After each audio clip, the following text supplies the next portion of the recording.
बिस्मिल्लाहिर्रहमानिर्रहीम, अस्सलाम वालेकुम। आज जो मैं आपके साथ रेसिपी शेयर करने जा रही हूँ वो है चने की दाल और चिकन के कबाब शेयर करने जा रही हूँ।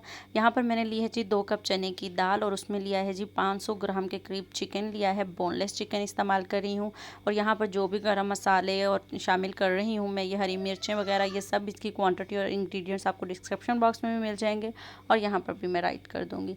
अब मैंने इसके अंदर शामिल कर दिया है जी पेपरिका पाउडर, हल्दी और पिसी लाल मिर्च। पाउडर मसालों में ये शामिल किए हैं और नमक शामिल किया है जी। तो अब मैंने इसके अंदर सारे मसाले जो हैं वो शामिल कर दिए हैं। अब मैंने जिस में पानी में दाल भिगोई थी वही पानी के अंदर मैंने 1 कप एक्स्ट्रा पानी का डाला और 3 कप मैंने पानी इस वक्त इसमें शामिल किए हैं और 1 कप मैंने बचा लिया है, अगर ज़रूरत पड़ेगी तो मैं शामिल करूँगी। और एंड में मैंने इसके अंदर अदरक लहसुन का पेस्ट 1 बड़ा चम्मच शामिल किया है। अब हम इसको बॉयल आने देंगे।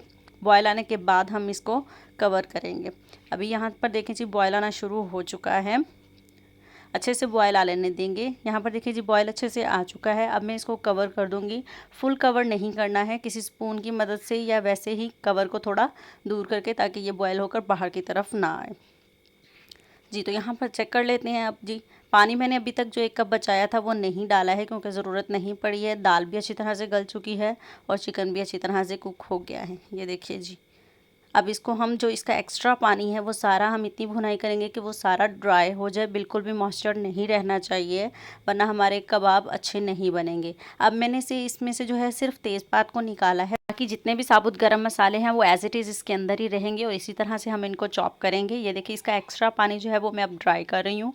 अच्छी तरह से आपने इसको ड्राई करना है, बिल्कुल भी मॉइस्चर नहीं रहना चाहिए है। यहाँ पर देखें जी अब बिल्कुल भी नहीं रह रहा है, दाल हमारी नीचे लगने की तरफ आ रही है, तो मैंने फ्लेम ऑफ कर दिया है। 1 कप पानी जो है वो रह गया था, वो इस्तेमाल करने की मुझे ज़रूरत नहीं पड़ी। यहाँ पर देखें दाल थोड़ी ठंडी हो चुकी है। अब मैं 2 हिस्सों में इसको डिवाइड करके जो है वो चॉप कर लूँगी ताकि अच्छी तरह से हो। आधी पहले कर लूँगी और आधी बाद में करती हूँ। चॉपर में डालकर मैं अच्छी तरह से इसको चॉप करूँगी। अब मैं इसके अंदर शामिल करूँगी जी हरा धनिया। हरा धनिया भी थोड़ा में शामिल करूँगी और थोड़ा बाद में शामिल करूँगी। बस जी हम अब इसको अच्छी तरह से चॉप कर लेंगे। चेक करते रहेंगे आप साथ साथ हिलाकर, जो रह जाएगा उसको हिलाकर आप चेक कर लें। तो फिर इसको मैंने 1 दफ़ा हिला लिया है और अब मैं इसको चेक करती हूँ जी। तो ये देखें जी कितना खूबसूरत सा हमारा ये तैयार हो चुका है, बिल्कुल भी रनी भी नहीं। और मैंने नमक भी चेक किया है और मिर्चें भी चेक की हैं, सब कुछ परफेक्ट है। इसी तरह से मैंने दूसरा भी अच्छी तरह से चॉप कर लिया है। ये देखिए जी मैं थोड़ा पास से आपको दिखा रही हूँ। ये देखिए कितना अच्छा हमारा जो मटेरियल है वो तैयार हो चुका है। तो चलिए अब हम कबाब बनाते हैं। हल्का सा हाथों पर ऑयल लगा लेंगे जी। तो मज़ेदार से सिंपल से हमारे जो हैं चने की दाल और चिकन के कबाब जो हैं वो आराम से तैयार हो चुके हैं। दाल मैंने यहाँ पर जो है वो भिगोई थी, 3 से 4 घंटे दाल भिगी हुई थी, इसलिए उसे मुझे सिर्फ़ और सिर्फ 12 से 15 मिनट लगे हैं दाल को गलने में। दाल जब भी आप दाल की कोई भी चीज़ बनाएं उसे 3 से 4 घंटे के लिए या ओवरनाइट के लिए उसको भिगो दें, तो बहुत अच्छी दाल जो है वो जल्दी भी बॉयल हो जाती है और कुकर की भी हमें ज़रूरत नहीं पड़ती।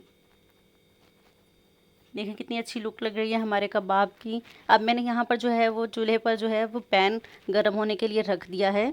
हल्का सा ऑयल इसके अंदर डालकर पैन गर्म हो रहा है, जितने साथ साथ कबाब बनाते जाएंगे और फ्राई करते जाएंगे। यहाँ पर देखें जी ऑयल है, मैंने डाला थोड़ा सा शैलो फ्राई करने हैं हमने। ऑयल हमारा जो है वो हल्का गर्म हो चुका है। यहाँ पर मैंने 1 अदद अंडा लेकर उसको अच्छी तरह से फेंट लिया है। बस सब कबाब हम इसके अंदर अपने डिप करते जाएंगे और फ्राई करेंगे।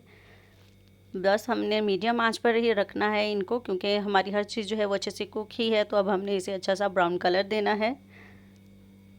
ऑयल आपका जो है वो सही गर्म होना चाहिए, उसमें लाइट लाइट बबल्स आने चाहिए जब इसमें आप कबाब रखें। तो 2 मिनट के बाद हम इसकी साइड को चेंज कर रहे हैं। देखिए कितना खूबसूरत सा हमारा कलर आ चुका है कबाब को।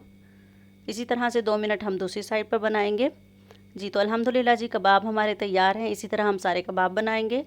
अल्हम्दुलिल्लाह जी ये है जी फाइनल लुक। ये जो कबाब मैंने बनाए हैं इनके मटेरियल को आप 1 मंथ के लिए आराम से फ्रीज़ कर रख सकते हैं। जब दिल चाहे निकालें और फ्राई कीजिए और इंजॉय कर सकते हैं। अगर आपने मेरे चैनल को अभी तक सब्सक्राइब नहीं किया है तो मेरे चैनल को सब्सक्राइब करें, बेल आइकन को प्रेस करें ताकि आपको मेरी हर सिंपल सी रेसिपी आसानी से मिल सके। घर वाली बात है जी। और तो चलिए मिलते हैं आप अपनी नेक्स्ट रेसिपी के साथ। अपना बहुत सारा ख्याल रखिएगा। अल्लाह हाफिज़।